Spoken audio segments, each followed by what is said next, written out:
হরে কৃষ্ণ। শ্রীমদ্ভগবতের দশম স্কন্ধের সপ্ততিংশতি অধ্যায় কেশী ও বোমাসুর বধ শ্রবণ করুন। সুখদেব গোস্বামী বললেন, কংস কর্তৃক প্রেরিত কেশী দানব বৃহদাকার অশ্বরূপে ব্রজে উপস্থিত হলো। মনের গতিতে ধাবিত হয়ে সে তার খুর দিয়ে পৃথিবীকে বিদীর্ণ করছিল।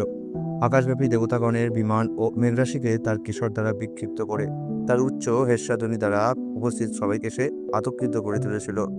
পরমেশ্বর ভগবান যখন দেখলেন যে কিভাবে ভয়াবহ হেস্যাধ্বনি ও তার পুচ্ছ দ্বারা মেঘরাশিকে সঞ্চালিত করে দানব কেশী তার নিজ কপুলকে ভীত করে তুলেছে, তখন তিনি তার সম্মুখীন হওয়ার জন্য এগিয়ে এলেন। যুদ্ধ করার জন্য কেশী কৃষ্ণের অনুসন্ধান করেছিল। তাই ভগবান যখন তার সম্মুখে দণ্ডায়মান হয়ে তাকে এড়িয়ে আসার জন্য আহ্বান করলেন, তখন অশ্বটি সিংহের মতো গর্জন করে সাড়া দিল। তার সম্মুখে ভগবানকে দণ্ডায়মান দর্শন করে আকাশকে গলাৎকরণের মতো মুখবেদন করে অত্যন্ত ক্রুদ্ধভাবে কেশী তার দিকে ধাবিত হয়ে গেছিল। প্রচণ্ড গতিতে দ্রুতিক্রম্য এবং কারো কাছে পরাজয়ের অযোগ্য অশ্বাসুর তার সামনের পা দুটি দিয়ে কমলনয়ন ভগবানকে আঘাত করতে উদ্যত হলো। কিন্তু পরমেশ্বর ভগবান শ্রীকৃষ্ণ কেশীর আঘাত এড়িয়ে গিয়ে ক্রুদ্ধভাবে তার হাত দিয়ে দানবের পা দুখানি ধরে চতুর্দিকে শূন্যে ঘূর্ণন করে শতধনুক দূরত্বে হেলায় নিক্ষেপ করলেন, ঠিক যেমন গরুর কোনো সাপকে নিক্ষেপ করে। অতঃপর ভগবান শ্রীকৃষ্ণ সেখানে দাঁড়িয়ে থাকলেন। চেতনা ফিরে পেয়ে ক্রুদ্ধভাবে উত্থিত হয়ে মুখবেদন করে সেই দানব কেশী পুনরায় শ্রীকৃষ্ণকে আক্রমণের জন্য ধাবিত হলো। কিন্তু ভগবান হাসতে হাসতে তার বাম বাহু অশ্বের মুখের ভিতর প্রবেশ করালেন, যেন অতি সহজেই একটি সর্প গর্ত মধ্যে প্রবেশ করল। পরমেশ্বর ভগবানের বাহু স্পর্শ করা মাত্র কেশীর দন্তসমূহ তৎক্ষণাৎ পতিত হলো, যেন সেই বাহুটি দানবের কাছে তপ্ত লৌহের ন্যায় মনে হচ্ছিল। কেশীর দেহের মধ্যে পরমেশ্বর ভগবানের বাহু তখন উপেক্ষিত উদরস্ফীতি রোগের ন্যায় বিরাটভাবে বৃদ্ধি পেতে লাগলো। ভগবান শ্রীকৃষ্ণের ক্রমবর্ধমান বাহু সম্পূর্ণরূপে সেই কেশী দানবের শ্বাসরোধ করলে সে ইতস্তত পদনিক্ষেপ করে ঘর্মাক্ত কলেবরে বিস্ফোরিত নয়নে পুরী ত্যাগ করতে করতে প্রাণহীন হয়ে ভূমিতে পতিত হলো। মহাবাহু ভগবান শ্রীকৃষ্ণ তখন কেশীর দেহ মধ্যে হতে দীর্ঘ কর্কটিকা ফলের ন্যায় তার বাহু আকর্ষণ করে নিলেন। অনায়াসে তার শত্রুকে বধ করা সত্ত্বেও গর্বশূন্য হয়ে ভগবান ওপর থেকে দেবতাদের পুষ্পবৃষ্টিরূপ পূজা গ্রহণ করেছিলেন। হে রাজন, অতঃপর ভগবৎ শ্রেষ্ঠ দেবশ্রী নারদ মুনি অশ্লিষ্ট কর্মা শ্রীকৃষ্ণের কাছে আগমন করে একান্তে তাকে এই কথাগুলি বলতে লাগলেন।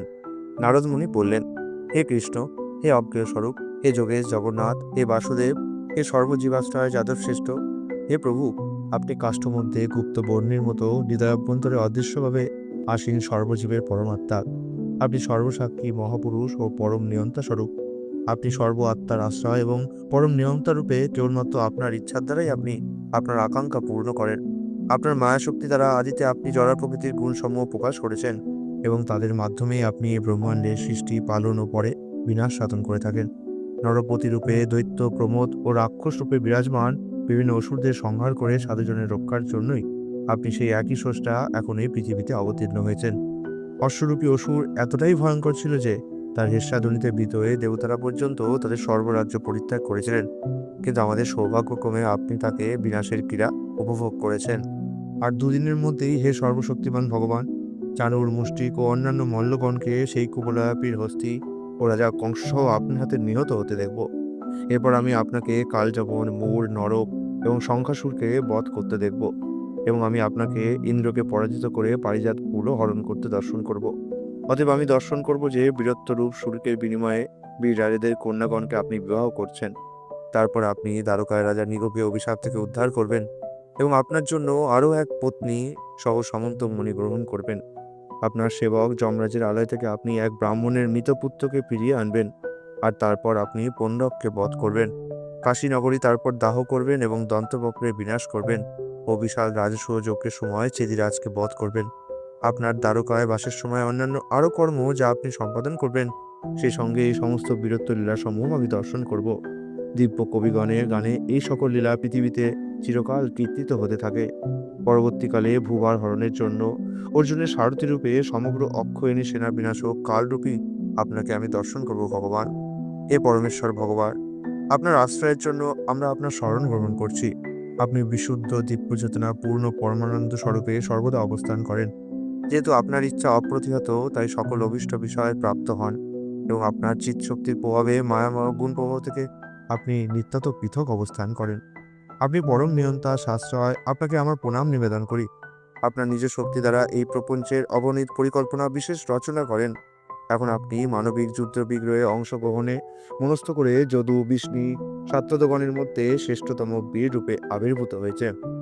সুখদেব গোস্বামী বললেন, এইভাবে যদুপতি ভগবান শ্রীকৃষ্ণের উদ্দেশ্যে স্তব নিবেদন করে নারদমুনি অবনত মস্তকে তাকে প্রণাম নিবেদন করলেন। অতঃপর ভক্তশ্রেষ্ঠ দেবশ্রী নারদ প্রত্যক্ষভাবে ভগবানকে দর্শন করার পরমানন্দ অনুভব করতে করতে ভগবানের অনুগ্রহক্রমে প্রস্থান করলেন। কেশী দানবকে যুদ্ধে বধ করার পর পরমেশ্বর ভগবান তার আনন্দিত গোপবালক সহচরগণের সঙ্গে গাভী ও অন্যান্য পশুদের পালন করতে লাগলেন। এইভাবে তিনি সকল বৃন্দাবনবাসীর জন্য সুখ আনয়ন করলেন। একদিন গোপবালকেরা যখন পর্বতের তটভাগে তাদের পশুদের চারণ করছিলেন, তখন চোর ও পশুপালকের ভূমিকায় অভিনয় করে তারা চুরি করে লুকানোর খেলা খেলতে শুরু করলেন। এ রাজন, ওই খেলায় কেউ চোর, কেউ মেষপালক এবং অন্যান্যরা মেষরূপে অভিনয় করেছিলেন। তারা আনন্দে ও নির্ভয়ে তাদের খেলা খেলছিলেন। বোম নামক ময়দানবের এক মহামায়াবী পুত্র তখন গোপবালকের ছদ্মবেশে সেখানে অবতীর্ণ হলো। চোর রূপে খেলায় যোগদান করার ভান করে সে মেষ রূপে অভিনয়কারী অধিকাংশ গোপবালককে চুরি করতে লাগলো। ধীরে ধীরে সেই মহাদানব আরো গোপবালককে অপহরণ করে এক পর্বতের গুহায় নিক্ষেপ করে তা প্রস্তরখণ্ড দিয়ে বন্ধ করে দিয়েছিল। শেষ পর্যন্ত মেষ রূপে অভিনয়কারী আর 4 বা 5 জন বালক খেলায় অবশিষ্ট ছিলেন। সাধু ভক্তগণের আশ্রয় প্রদাতা ভগবান শ্রীকৃষ্ণ বোমাসুর যা করছিল তা সম্পূর্ণত অবগত হয়ে যে সময় সে আরো গোপবালককে নিয়ে যাচ্ছিল, তখন সিংহ যেমনভাবে নেকড়ে বাঘকে ধারণ করে ঠিক তেমনিভাবে বলপূর্বক দানবকে ধরলেন। দানব তখন তার বিশাল পর্বত সদৃশ বিরাট ও বলশালী নিজ রূপে পরিবর্তিত হলো। কিন্তু নিজেকে মুক্ত করার চেষ্টা করলেও ভগবানের দৃঢ় মুষ্টির ধারণে দুর্বল হয়ে পড়ে সে তা করতে সমর্থ হলো না। ভগবান অচ্যুত বোমাসুরকে তার বাহু মধ্যে দৃঢ়রূপে ধারণ করে ভূতলে নিক্ষেপ করলেন। অতঃপর দর্শনকারী সর্বে দেবতাদের সমক্ষে ভগবান শ্রীকৃষ্ণ তাকে যজ্ঞের পশুকে যেভাবে বধ করা হয় ঠিক তেমনি ভাবে বধ করলেন। ভগবান শ্রীকৃষ্ণ তখন গুহার প্রবেশপথের প্রস্তরখণ্ডের অবরোধ চূর্ণ করে আটক গোপবালকগণকে নিরাপদে নিঃসারিত করলেন। অতঃপর দেবতা ও গোপবালকগণ তার মহিমা গান করলে তিনি তার গোকুলে প্রত্যাবর্তন করলেন। এটি শ্রীমদ্ভগবতের দশম স্কন্ধের কেশীয় বোমাসুর বধ নামক সপ্তবিংশতি অধ্যায়ের কৃষ্ণ কৃপার শ্রীমূর্তি ছিল অভয়চরণারবিন্দ। ভক্তিবেদান্ত স্বামী প্রভুপদের দীনহীন দাসবিন্দকৃত অনুবাদ সমাপ্ত হল। হরে কৃষ্ণ।